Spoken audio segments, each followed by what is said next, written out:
Hello and welcome to this week's reflection from Streatham Vale Baptist Church. As we continue in John's Gospel, we reach the moment that Jesus is betrayed by one of his closest friends, which leads to him being arrested and taken to be interrogated. Judas had followed Jesus for his earthly ministry, listening to him as he taught, watching in wide-eyed wonder at the amazing miracles and signs Jesus performed. He'd experienced the compassion and love of Jesus as Jesus tended to the outcast and the rejected.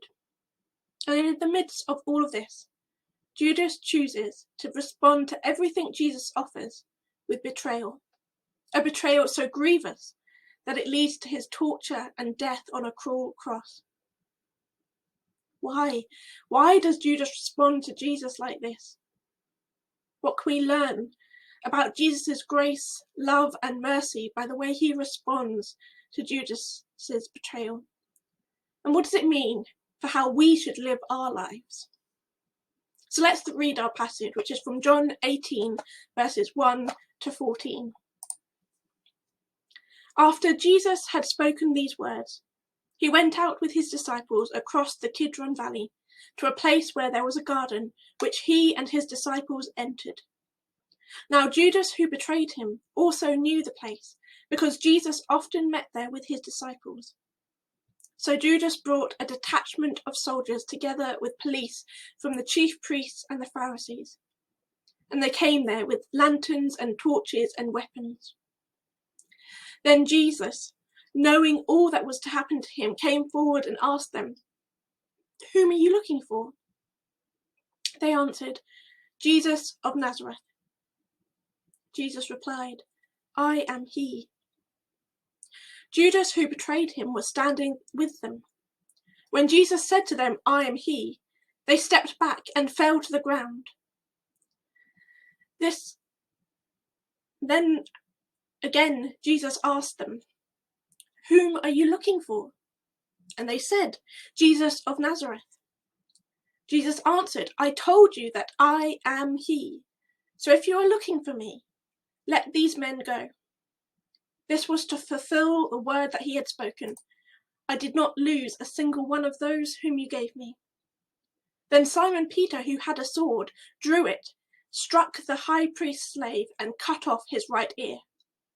The slave's name was Malchus. Jesus said to Peter, "Put your sword back into its sheath. Am I not to drink the cup that the Father has given me?" So the soldiers, their officer, and the Jewish police arrested Jesus and bound him. First they took him to Annas, who was the father-in-law of Caiaphas, the high priest that year. Caiaphas was the one who had advised the Jews that it was better to have one person die for the people.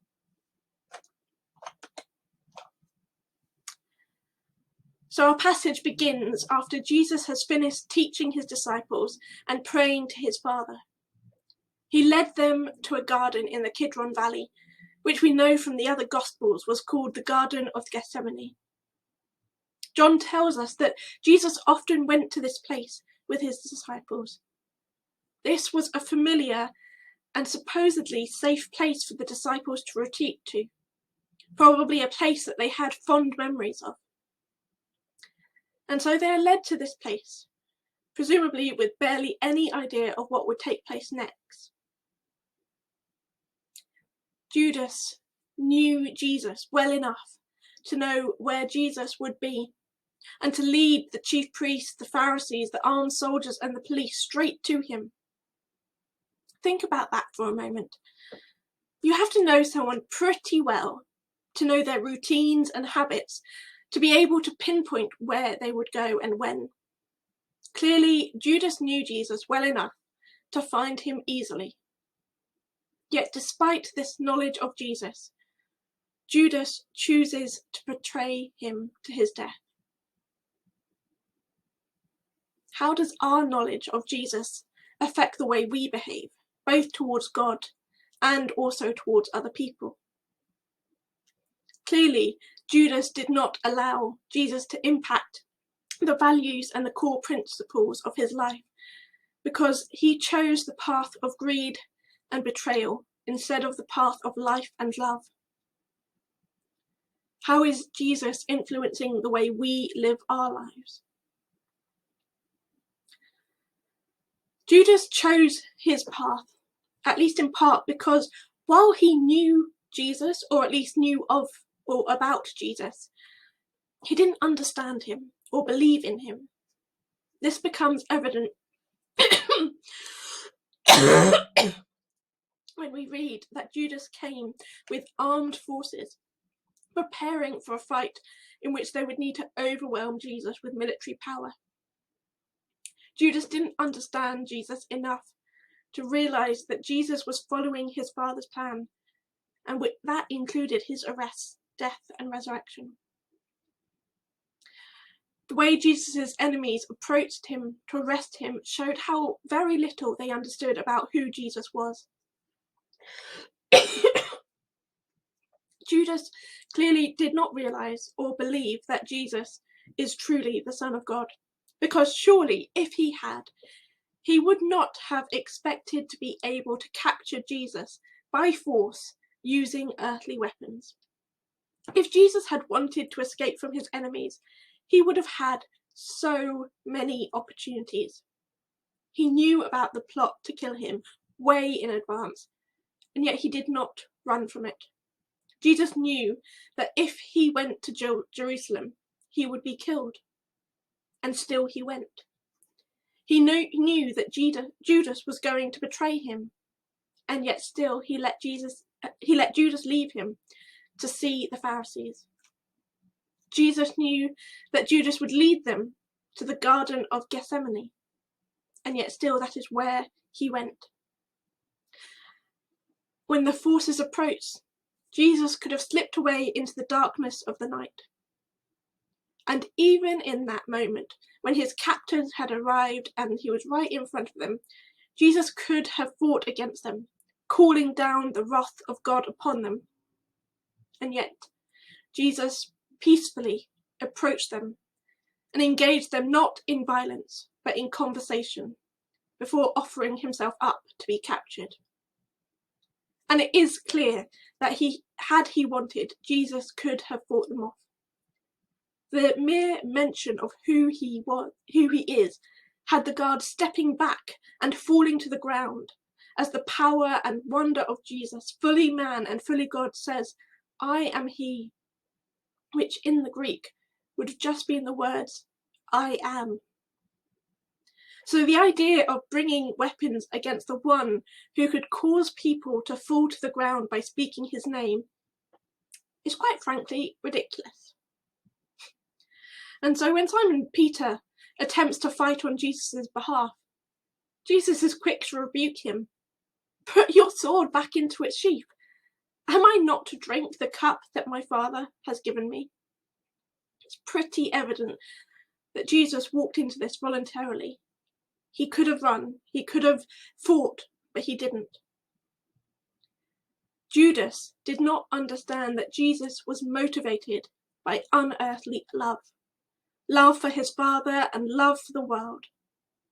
Jesus' love for the Father ensured that he followed his Father's plan through to the end, despite what it would cost him. And Jesus' love for the world enabled Jesus to go to his death without hesitating, so that he could sacrifice his life to save us. Do we recognize and accept the love that Jesus has for us? Do we allow that amazing divine love to impact us and influence the way that we love others as well? Jesus' love is beyond comprehension, and yet it is freely offered to all, not just for us to experience, but for us to use to love others. The chief priests, Pharisees, and Judas came against Jesus, the Prince of Peace, with weapons and military force. Yet Jesus didn't flinch or hesitate, but instead willingly allowed himself to be taken. Instead of allowing them to confront him with violent force, Jesus approached them and offered himself up. We are told Jesus, knowing all that was to happen to him, came forward and asked them, "Whom are you looking for?" They answered, "Jesus of Nazareth." Jesus replied, "I am he." I can only imagine how much this must have confused the chief priests and the Pharisees, and especially those soldiers and police that came to take Jesus into custody. So I'm just going to end on a little monologue from the perspective of one of the soldiers in the crowd. I don't understand it. I had come prepared. My blood is pumping, ready for a fight. We had marched from the centre of Jerusalem to the valley of Kidron to finally get here in the Garden of Gethsemane, and all along the journey we had been psyching each other up, expecting to see some action. But now that we're here, seems there's no need to fight at all. I must admit, I'm feeling pretty disappointed. I was looking forward to a good fight. But I just don't understand. We were told that this man is a highly dangerous revolutionary with the ability to do awesome things. We were told that he was leading this large group of rebels who were prepared to fight to defend their leader. But that's not what I'm seeing. I'm seeing a small group of men who are not organised or prepared for a fight at all. Then one of them comes forward, the leader from what I can guess, and all he does is he asks us, "Whom are you looking for?" So of course we tell him, "Jesus of Nazareth." And this man says, "I am he." As he says that, it's almost like there's a wave of power that has overcome us. We all find ourselves taking a step back and falling to the ground. Who is this man? What can he do? How can we fight against this man if he can make us fall to the ground with only a few words? He opens his mouth to speak again, and I feel myself tensing. What is he about to do? But he only asks us again, "Whom are you looking for?" So again we reply, "Jesus of Nazareth." And again he calmly replies, "I told you that I am he. So if you are looking for me, let these men go." I'm astonished. The one we are looking for, the one who we are prepared to fight, has just offered himself up to us. And all he asks is that we let the other men go, which is fine with me. I have no quarrel with them. Oops, I guess I thought that too soon. As soon as that thought finished in my head, one of those men drew a sword and cut Malchus's ear, taking it off completely. I immediately draw my sword and hear the sound of every other soldier doing the same. But Jesus, the man we are hunting, turns to the disciple with the sword and says, "Put your sword back into its sheath. Am I not to drink the cup that the Father has given me?" And immediately the disciples resheath his sword, and Jesus allows us to arrest him, binding him tight so that he cannot fight back. As we march back into Jerusalem to Annas' house, the previous high priest, all I can think is, this is one weird night. Who is this man that would allow himself be bound and taken to his death? I just don't understand.